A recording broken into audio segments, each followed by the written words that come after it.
behind the scenes of the making of Shutterbug, the first single off Big Boy's highly anticipated solo release, Sir Lucius Leftfoot, the son of Chico Dusty. In stores July 6th. We're here today doing Shutterbug for Big. I'm so excited because it's real hip-hop, it's innovative, it's creative, it's artistic. I'm here with Big. Big was in my film ATL. I'm glad to be back in the ATL and partaking of all the beautiful things that ATL has to offer. So, you know, we'll be here all day. What is that thing? The pussy is like this, like a cup. The shit is built up like this, stuck out like knuckles. The pussy is sticking out like knuckles. Oh, man. Waiting on the right thing to enter. Oh, you know what it is?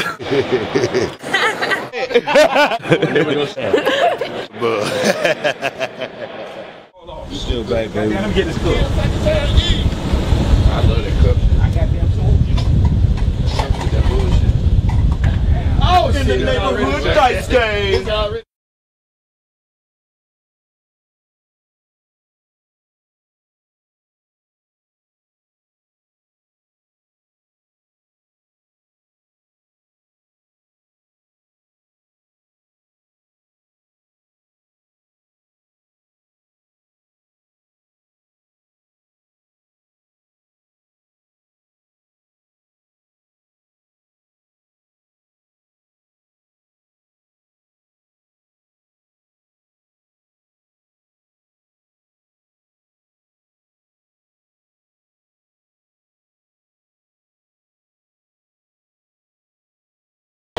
Performance, lyricism, and really accent the verses with the different things I talk about in the verse. You know, we having fun out here. It's abstract, artistic, pimp, player, spaceship, Duke and Love. Yeah. You're always known for pushing the envelope with your videos, man. Hey. Yeah.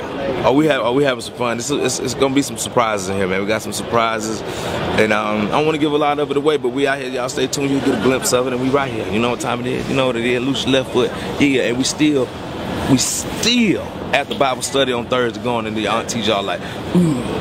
Yeah. Yeah. That's right. God damn it.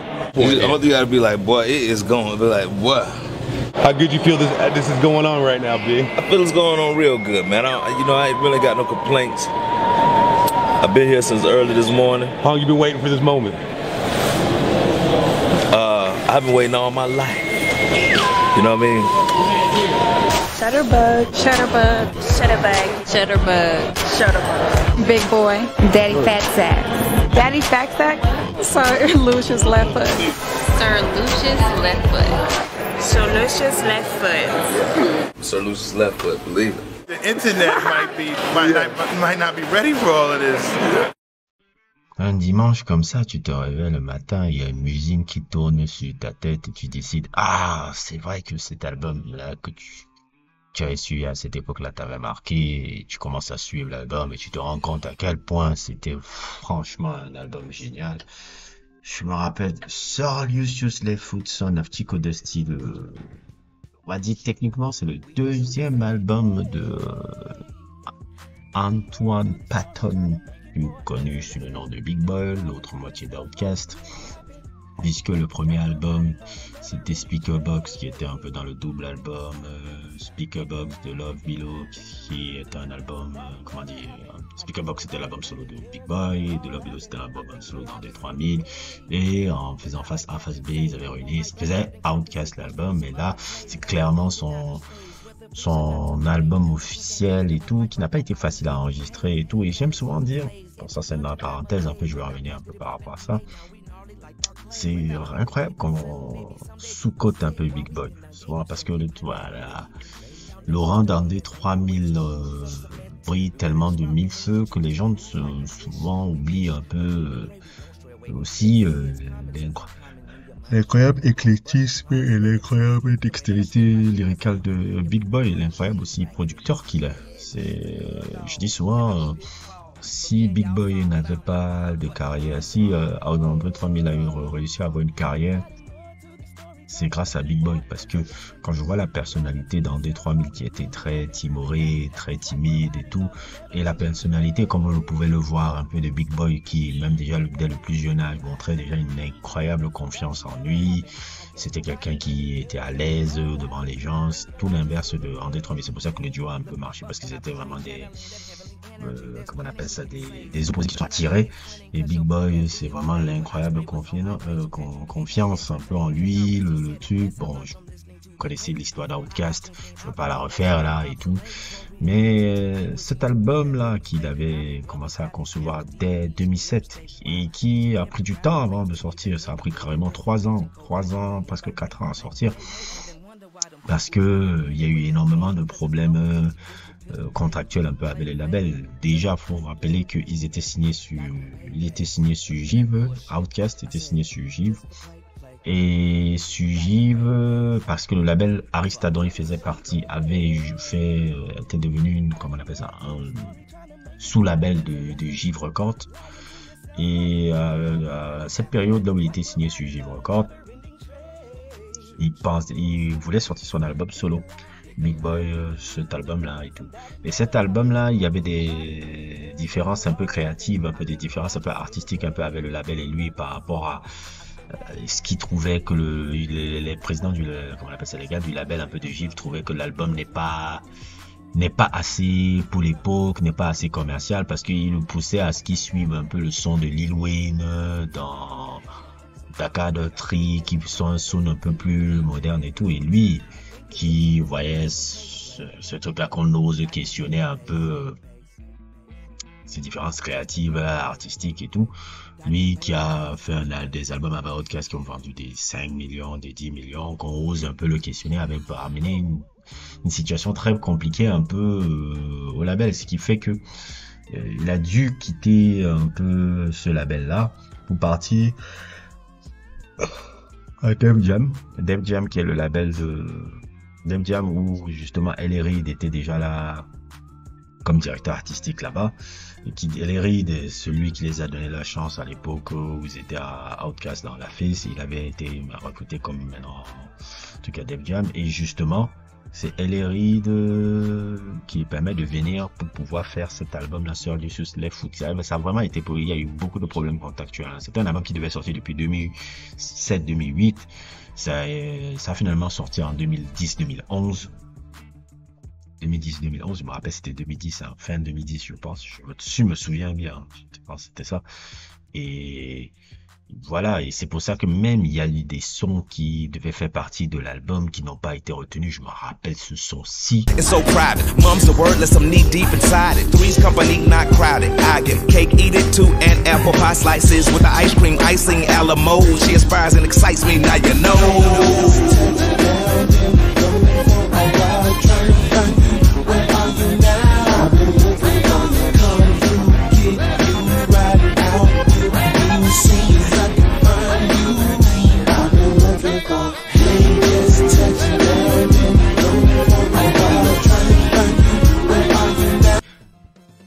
Oui, ce son-ci qui n'avait pas été retenu, qui était avec André 3000, Looking For You, qui était génial. Un autre son d'André 3000 qu'il avait fait parce que contractuellement, André 3000 qui était encore à Jive Records ne pouvait pas apparaître dans un son avec Big Boy parce que quand ils apparaissent à deux, ils forment l'entité Outkast et l'entité Outkast est signée à Jive Records, donc c'est un peu un problème contractuel, ce qui fait qu'il y a beaucoup de collaborations qui devaient être avec André 3000 dans cet album qui n'ont pas été faites, notamment ce Looking For You là que j'adore avec le couplet absolument superbe de André 3000, je parle du deuxième couplet, fabuleux morceau qui n'a pas fait partie de l'album, mais globalement moi, je dis Sir Lucious Left Foot avait été une de mes pépites de cette période-là. Hein. Ce que j'aime beaucoup chez Big Boy, c'est que Big Boy, tu sens qu'il est influencé par 3 personnes. Et il a dit même déjà en interview. Il est influencé par Kate Bush, qui est une de ses idoles absolues, dont il en parle tout le temps en interview. Mais je dirais aussi beaucoup la musique de George Clinton. La musique de George Clinton. Parliament, P-Funk et Funkadelic, tous ces trucs. Et aussi le côté un peu Conscious, un peu Bob Marley. C'est un peu cette fusion à ces trois-là. Kate Bush, ce côté un peu expérimental qu'il peut avoir, funky, qui est un peu la base de de sa musique, qui est vraiment l'influence de George Clinton. George Clinton qui apparaît même dans cet album-là.